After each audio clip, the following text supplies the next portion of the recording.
Banatan mo si Tolpo, bakit tumigil ka na? Nabayaran ka ba ng 1 million? Anak sa iring naway lubot. Mais na nga lang tong kinakain ko. Tapos sasabihin mo na nabayaran ako? Hoy, mais ang kinakain ko kaya ako ay pasmado. Wala na nga kaming bigas tapos nagawa mo pang manarantado? Bakit ganyan na lang ang galit mo kay si Rapi Tulfo? Mabait naman siya kapag may video. Hoy, iniidolo namin sa Senado. Nang dahil sa ginawa mo, ako ay dismayado. Hoy idol, wag mo naman sana akong personalin kasi ako ay dihado. Minsan na nga lang ako makaabot ng 1 million views sa video. Nireport mo pa ang YouTube ko kaya nawala ang aking sweldo. Sir Rafi Tulfo, dati tagapagtanggol mo ako. Pero naglabas lang ako ng sama ng loob kasi nung humingi ako ng tulong, dinidma mo ako. Hindi naman kita sinisiraan, sinasabi ko lang ang totoo.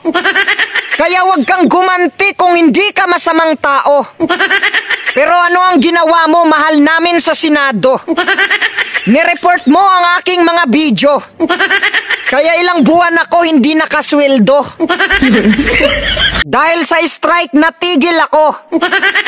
Pero hindi ibig sabihin na natatakot ako. Bakit ako matatakot kay Sir Rafi Tulfo? Isya naman yung may kasalanan at hindi ako.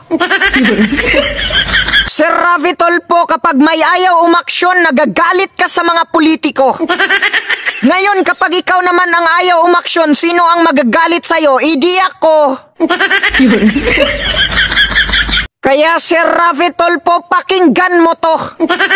Hindi tayo magkaaway, tinuturuan lang kita ng ganto.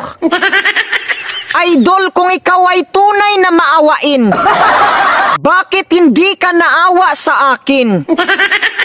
Pag may pagkakamali ka, hayaan mong ikaw ay aking babatikusin.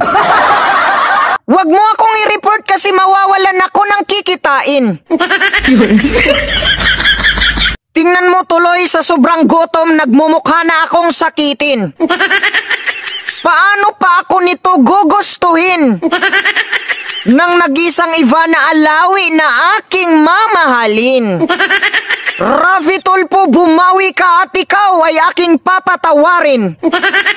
Dahil 5 buwan ako hindi nakasahod sa YouTube, ikaw ay aking pagbabayarin.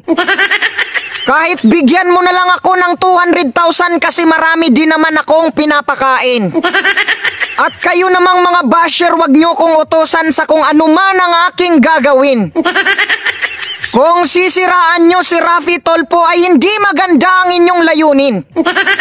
Basta ako, nagsasabi lang ako kung ano ang aking saloobin.